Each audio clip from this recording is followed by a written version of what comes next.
Good evening बच्चों लोग। बताओ क्या हाल चाल है। आज तो लॉकडाउन भी ख़त्म। थर्ड लॉकडाउन 3.0 स्टार्ट हो गया अपना। अब हम लोग भी अपना काम शुरू करते हैं। क्या क्या पढ़ना है। लास्ट वीडियोस जो एक दो वीडियोस हमने अपलोड किया है उसमें तो आप लोगों ने देख लिया होगा कि बेसिक कंसेप्ट में केमिस्ट्री में हमें क्या क्या पढ़ना है। क्लास 11th की बात जहाँ तक, जो फर्स्ट चैप्टर है अपना, वो पहले ही तुमको इंट्रो दे दिया गया है तुम लोगों को कि ये सिर्फ बेसिक केमिस्ट्री क्या है, हमें उसी सीखने की जरूरत है इस चैप्टर में, क्योंकि बेसिक से ही हम आगे के जितने भी केमिस्ट्री के जो चैप्टर्स होंगे, जो चीज़ हमें पढ़ना है वो सारा चीज़ क्लियर आउट हो जाएगा अपने को। तो फायदा इसका क्या होता है कि हमें आगे जाके ना कोई प्रॉब्लम नहीं होता है।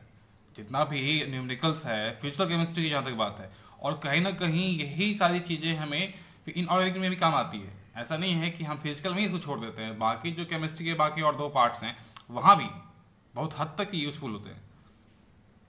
तो अब जो पहला टॉपिक हमको पढ़ना है, जो अपना केमिकल कॉम्बिनेशन का लॉस था, खत्म हो गया। 5 लॉस थे, ये सारे को पता ही होगा। आप लोगों से रिक्वेस्ट भी मेरा था लास्ट वीडियो में भी, और इसमें भी हम कर रहे हैं कि आप लोग उसको पहले पढ़िए अच्छे से, क्योंकि वो चीज़ भी बहुत ज़रूरी है आप लोगों को सीखना। तो सबसे पहले आते हैं कि डाल्टन्स एटॉमिक थ्योरी, राइट।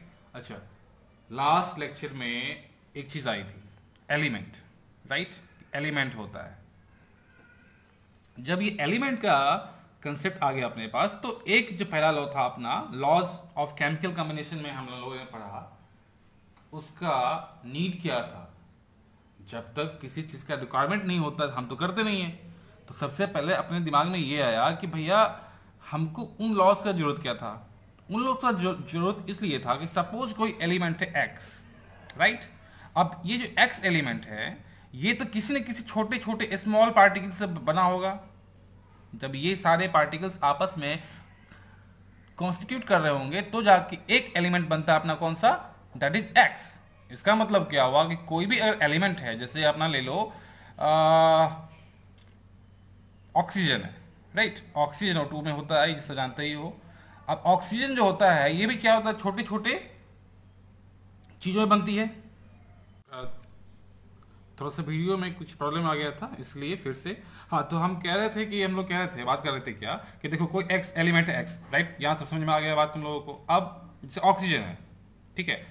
अगर कोई ऑक्सीजन एक एलिमेंट है जिसको हम देख पा रहे हैं, समझ पा रहे हैं या फील कर, जो भी है, तो इतना तो फैक्ट है कि जैसे हम एक ह्यूमन बॉडी ही है, ह्यूमन बॉडी लेते हैं, तो ये छोटे छोटे सेल्स से बन के आपस में जब सारे सेल्स कंबाइन कर जाते हैं तो एक टिश्यू बनता है, फिर टिश्यू कंबाइन करते हैं तो फिर जो भी इसका प्रोसेस है। जस्ट लाइक दैट हम केमिस्ट्री में भी देखते हैं कि जब कोई एलिमेंट होता है वो कैसे फॉर्म करता है। तो सिंपल सा चीज है, उस एलिमेंट का छोटा छोटा पार्ट्स आपस में कंबाइन करता होगा, उससे क्या होता होगा कि फिर हमको नया एलिमेंट मिलता है। तो जैसा हम लोग जान रहे थे कि एलिमेंट कैसे बनता है, एटम्स जानते हो, जानते हो एटम्स क्या होता है, ठीक है। हम लोगों को जो फिजिकल केमिस्ट्री में यही सिर्फ चीज देखना है, एटम्स कैसे बना, कैसे उसका इन्वेंशन हुआ, फिर एटम्स के बाद जो अपना ईपीएन है, इलेक्ट्रॉन, प्रोटॉन और न्यूट्रॉन, उसका इन्वेंशन कैसे हुआ। तो इन सब चीजों को जब हम एलिमेंट्स की बात कर रहे थे और एलिमेंट्स कैसे फॉर्म करता है, इन सब चीजों पर सबसे पहले तो हमारे इंडियन साइंटिस्ट जो थे एंशिएंट पीरियड के, उन लोगों ने कंसेप्ट दिया था, और बहुत सारे ग्रीक साइंटिस्ट ने जो स्कॉलर हुआ करते थे। आज के डेट में हम इंडियंस को लोग बुरा समझते हैं, समझते कि नहीं इन लोगों को नहीं आता, बट फैक्ट बहुत डिफरेंट है। हम इंडियंस बहुत आगे थे, ठीक है। चलो, ये सब चीज तो है, होता ही रहता है। अब आते हैं मुद्दे पे। मुद्दा हमारा क्या है, तो डाल्टन्स एटॉमिक थ्योरी। इनका थ्योरी क्या था भाई, ये कह रहे थे कि देखो जैसे कोई एलिमेंट है, ठीक, ये कोई एलिमेंट है अपना। अब ये जो एलिमेंट है ये छोटे छोटे पार्ट से मिलके बनता है। इसको एक पर्टिकुलर नाम दिया गया जिसको कहा गया एटम, ठीक है। और इस एटम को कहा गया कि ये इनडिविजिबल है। अकॉर्डिंग टू डाल्टन साहब, डाल्टन साहब जो थे, जॉन डाल्टन, उन्होंने कहा कि कोई भी एलिमेंट जो है वो छोटे छोटे पार्टिकल्स से, कॉन्स्टिट्यूएंट पार्टिकल से मिलके बनता है, जिसको हम लोग क्या कह देते हैं, एटम्स कह देते हैं। और ये एटम्स को उन्होंने कहा कि ये क्या है, इनडिविजिबल है। इनडिविजिबल है, मतलब इसका फर्दर डिवीजन हम नहीं कर सकते हैं। ये एक सरप्राइजिंग चीज था उस टाइम पे, क्योंकि उन्होंने क्या कह दिया कि कोई भी एलिमेंट है, ठीक है, वो छोटे छोटे पार्ट से मिलके बनता है। चलिए बहुत अच्छी बात है, बनता तो है। अब इनके छोटे छोटे पार्ट्स को हम उसको फर्दर छोटे और पार्ट्स में डिवाइड नहीं कर सकते हैं, मतलब atom was considered to be the smallest particle of an element. ऐसा किसका कहना था? तो जॉन डाल्टन साहब का कहना था। क्योंकि जो केमिस्ट्री का जो टेक्नोलॉजी जो हमारे पास था उस टाइम तक, ये बात चल रहा है अपना आई थिंक 1800 का। 1800 के टाइम में जॉन डाल्टन साहब ने अपना थ्योरी दिया था जिसको कहा गया डाल्टन एटॉमिक थ्योरी। और एक चीज जान लेने का बहुत जरूरत है हम लोगों को कि ये जो डाल्टन साहब का एटॉमिक थ्योरी था, इसी से आगे जाकर के हमको स्ट्रक्चर ऑफ एटम में एटम्स की जितने भी इन्वेंशंस हुए, जो भी हमारा क्वेरीज था, जो दूर किया गया, जो अब तक किया जाता, वो सारा चीज कहां से स्टार्ट हुआ? वहीं से स्टार्ट हुआ। कैसे स्टार्ट हुआ?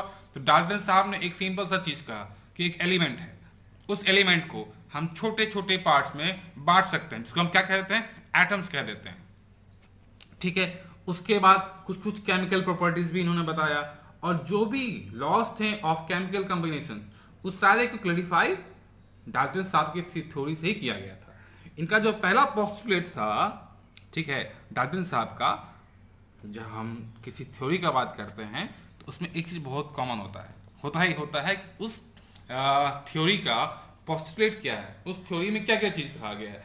तो पहला चीज जो डाल्टन साहब ने अपनी थ्योरी में कहा, अभी तुम लोगों को बताया ही है कि atom was considered to be indivisible, मतलब एटम जो है वो इनडिविजिबल है, सबसे छोटा पार्टिकल है। और जब भी सबसे छोटा पार्टिकल होगा तो सिंपल सा चीज है कि वो तो फिर कभी उसको हम उसके फर्दर पीसेस में, या कहा जाए कि छोटे पीसेस में नहीं काट सकते हैं। इसका मतलब क्या था कि elements consist of smallest particle, ठीक है, कॉल्ड एज व्हाट? एटम। ये था अपने डाल्टन साहब का पहला पोस्टुलेट था उनकी थ्योरी का। दूसरा हम ये कह रहे थे कि atom of an element are identical to each other. एक सिंपल सा बात समझो, कोई एलिमेंट है, उसका जो काटने के बाद जो एटम्स निकलेगा वो आइडेंटिकल होगा, एक दूसरे के समान होगा। समान कहने का यहाँ पर आइडेंटिकल का जब हम बात करते हैं तो क्या क्या हुआ? मतलब equal in shape and size. मतलब जब हम किसी एलिमेंट को उसके फर्दर स्मॉलर पीसेस में यानी एटम्स में डिवाइड कर देते हैं तो जो एटम हमको मिलेगा वो आइडेंटिकल होगा। आइडेंटिकल कहने का मतलब क्या हुआ? They will be equal in shape and size. तो दूसरा चीज क्या इन्होंने बोला कि एटम्स, ठीक है, ऑफ एन एलिमेंट, ठीक है, आर आइडेंटिकल।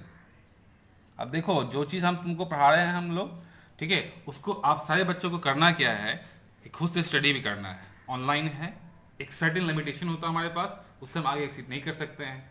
तो जो चीज हमारे पास जितना रिसोर्सेस अवेलेबल है हम उसी को आप लोगों तक पहुंचा रहे हैं। और आप लोगों ने करना क्या है, जैसे अब आपको हम डाल्टन थ्योरी बता रहे हैं, अब कोई थ्योरी में आज क्या होगा, सिर्फ आपको हम थ्योरी से बता पाएंगे, इसका जो लिमिटेशंस है उसको हम लोग शायद एक्सप्लेन ना कर सकें।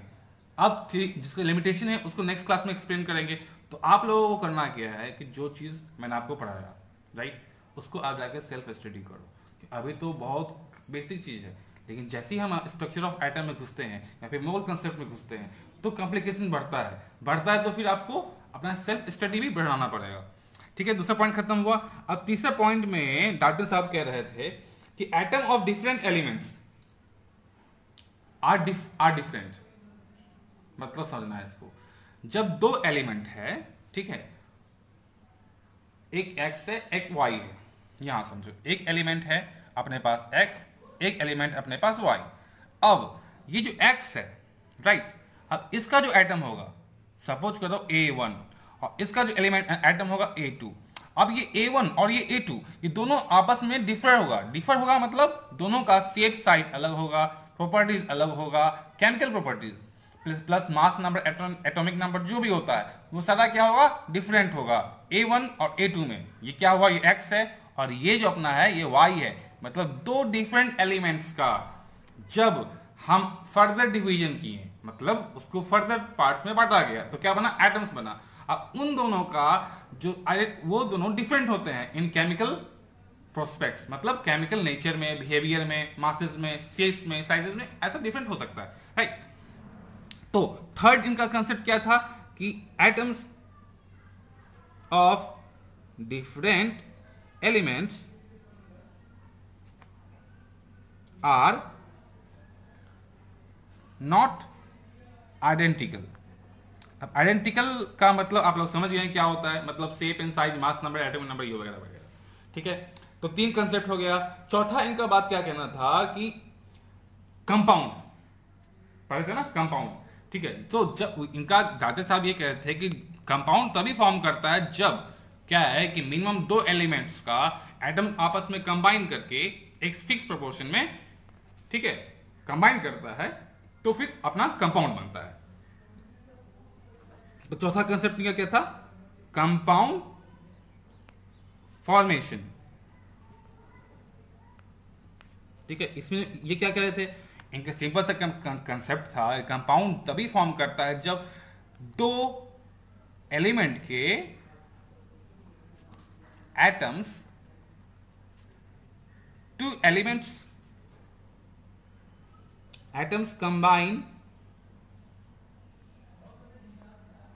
इन फिक्स प्रोपोर्शन, एक फिक्स प्रोपोर्शन में जब कंबाइन करेगा तो एक कंपाउंड फॉर्म करता है। तो ये तीन चार लॉज हैं जो पोस्टुलेट है किसका, डाल्टन एटॉमिक थ्योरी का। अब ये थ्योरी इन्होंने दे दिया, अब इसका जो लिमिटेशन था वो अब हमको आगे पढ़ना है।